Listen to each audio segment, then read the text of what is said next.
नमस्कार, आप देख रहे हैं पल्स 24 न्यूज। आपके साथ मैं हूं सुजल वर्मा।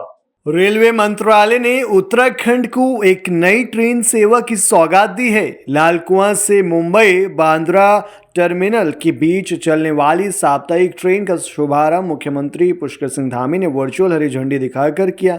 इस मौके पर लालकुआं रेलवे स्टेशन पर एक भव्य कार्यक्रम का आयोजन किया गया, जिसमें पूर्व केंद्रीय मंत्री और नैनीताल सांसद अजय भट्ट, साथ ही लालकुआं विधायक मोहन बिष्ट ने ट्रेन को झंडी दिखाकर रवाना किया।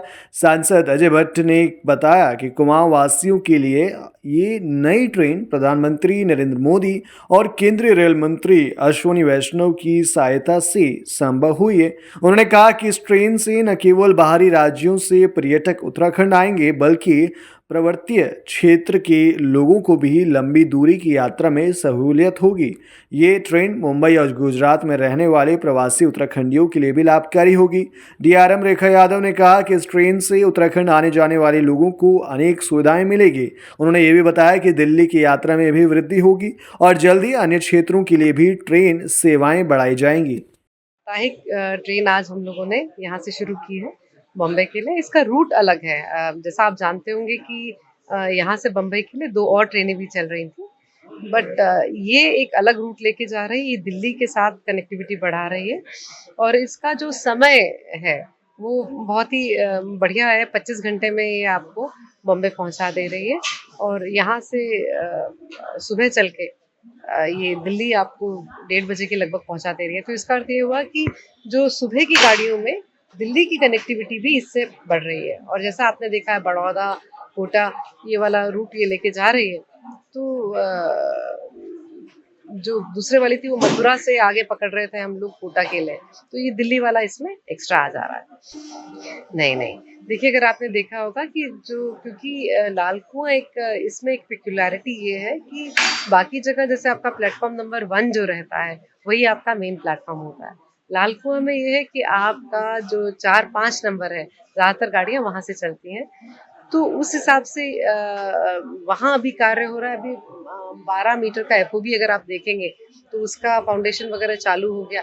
कोई भी नई चीज बनाने के लिए इसमें अक्सर तोड़फोड़ काफी सारी होती है। अभी हमने बैरक वगैरह हटाए हैं और लालकुआं हमारे लिए बड़ा इम्पोर्टेंट स्टेशन होता है। फसाड हमारा बड़ा अच्छा बन गया, आपने अगर देखा होगा तो आइडिया ये है कि जब आप स्टेशन में घुसे तो जैसे अभी क्योंकि ये सड़क पे स्टेशन होने से थोड़े से इश्यूज आते हैं इस टाइप के स्टेशन में, जिसका हमने निदान किया है अमृत भारत स्टेशन के इसमें। इसको 2 तरफ से कनेक्टिविटी दिया है कि आपका एंट्री एग्जिट पार्किंग जो है ज़्यादा सुघड़ तरीके से हो सके। और क्योंकि लालकुआं एक हमारे लिए बड़ा इम्पोर्टेंट जंक्शन है, ना केवल जंक्शन स्टेशन है बट कि ये जैसे हल्द्वानी में, क्योंकि आप जान रहे हैं हमारी कंस्ट्रेंट्स है, काठ गोदाम में ज्योग्राफिकल कंस्ट्रेंट्स है, तो जितनी हमें नई गाड़ियां परिचालित करनी है वो सारी की सारी लालकुआं से होंगी। और इसी श्रृंखला में हम लोगों ने अभी एक साइड है उसको शिफ्ट करके अभी पिट लाइन पे काम चल रहा है, जो 1-1.5 महीने में एक नई पिट और आ जाएगी, जिससे हमारी क्षमता जो है गाड़ी मेंटेन करने की और नई गाड़ियां चलाने की वो बढ़ेगी। तो निश्चित बात है हम लोगों ने बहुत सारी नई चीजें भी अब डाली है, डिजिटाइज करने का शुरू किया है और वो धीरे धीरे बढ़ेगा भी। बट जैसे जैसे जहाँ की जो आवश्यकता होगी आप उसमें निश्चिंत रहिए, जैसी जरूरत होगी उस हिसाब से इसको किया जाएगा। तब हम लोग भी अब वेट कर रहे हैं और मेरे ख्याल में जल्दी ही वंदे भारत अब आएगी, क्योंकि उत्तराखंड को ऑलरेडी 3 मिल चुकी हैं। तो बट जहाँ तक आयजत नगर मंडल का सवाल है, हमें लगता है अब शीघ्र ही हमें भी एक वंदे भारत मिलेगी। ट्रेन को आपने हरी झंडी दिखाई है, क्या फायदा मिलेगा यहाँ के पर्यटकों को और जो स्थानीय निवासी हैं, जो हमारे प्रवासी हैं, जो कि मुंबई, दिल्ली के साथ ही जो है सूरत, बड़ोदरा, कई शहरों में काम करते हैं, इस तरीके का फायदा मिल रहा है। और आगामी समय में और कौन सी ट्रेनें आप मांग रहे हैं केंद्र सरकार से? उत्तराखंड की बहुत बड़ी आबादी मुंबई में, दिल्ली में और बरेली में, कई बड़े शहर हैं, लखनऊ में रहती है, कानपुर में। मुंबई की बार बार डिमांड आती थी कि रात दिन आना जाना होता है और वहाँ भी पर्यटक प्लेस है और आर्थिक राजधानी है, और यहाँ पर सब लोग पिंडारी ग्लेशियर, नैनीताल और जिम कॉर्बेट पार्क, पुण्यागिरी माता, सब जगह जाना चाहते हैं। अब तो आदि कैलाश, जहां माननीय प्रधानमंत्री जी गए थे, आवत जावत आने में बड़ी कठिनाई हो रही थी, लोगों को भी पर्यटकों को भी। तो हम लोगों ने बार बार डिमांड करी, तो मैं माननीय प्रधानमंत्री जी को, माननीय रेल मंत्री जी को बधाई देता हूं कि हमारी मांग उन्होंने मानी और मुख्यमंत्री जी ने पूरी तरह से इस मामले को आगे बढ़ाया। आज ये जो ट्रेन चली है, ये तीसरी ट्रेन चल रही है। एक रामनगर से चलेगी बृहस्पतिवार को, एक शुक्रवार को काठगोदाम हल्द्वानी से चलेगी और सोमवार को लाल कुआं से चलेगी। अब कोई कहीं पर भी जाने आने जाने में भी अगर कभी आ जाता है इन तिथियों पर, तो उसको तकलीफ नहीं होने वाली है। बाकी बरेली बहुत नजदीक है, अगर छूट जाता है 2-3 दिन में और आवश्यक जाना होता है तो बरेली जा सकते हैं।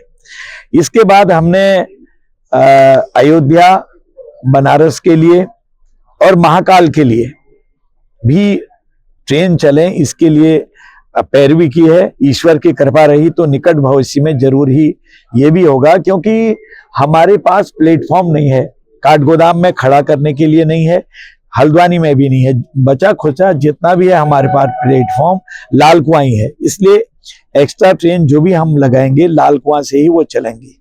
सर, ऐसा अमृत भारत का जिस तरह से योजना पे जिस तरह स्वीकृति मिली है लाल कुआं को, तो ऐसा नहीं लगता है कि लाल कुआं स्टेशन को थोड़ा सा डेवलप बनाया जाए? नहीं, और बनाया जा रहा है। जैसे ट्रेन से लोग पैसेंजर उतरते हैं तो या पटरी पार जाते हैं, पटरी से ट्रैवल करते हैं या फिर ओवर ब्रिज से, लेकिन जो विकलांग लोग हैं, जो बुजुर्ग है, उनके लिए क्या एक एक्सीलेटर या नहीं, वो भविष्य के लिए प्रपोजल है हमारा, एक्सीलेटर बनाने के लिए यहाँ भी। और जहां जहां अभी आपने देखा है कि सौंदर्यीकरण हुआ है, बिल्कुल एकदम से आप ट्रेन स्टेशन जितने भी हैं हमारे देखेंगे, यहाँ हो चाहे देहरादून में हो चाहे हरिद्वार में हो, वास्तव में मोदी जी ने जो कहा था कि हमारे ट्रेन के स्टेशन अब एयरपोर्ट से कम नहीं है, इतने सुंदर, इतने व्यवस्थित हैं।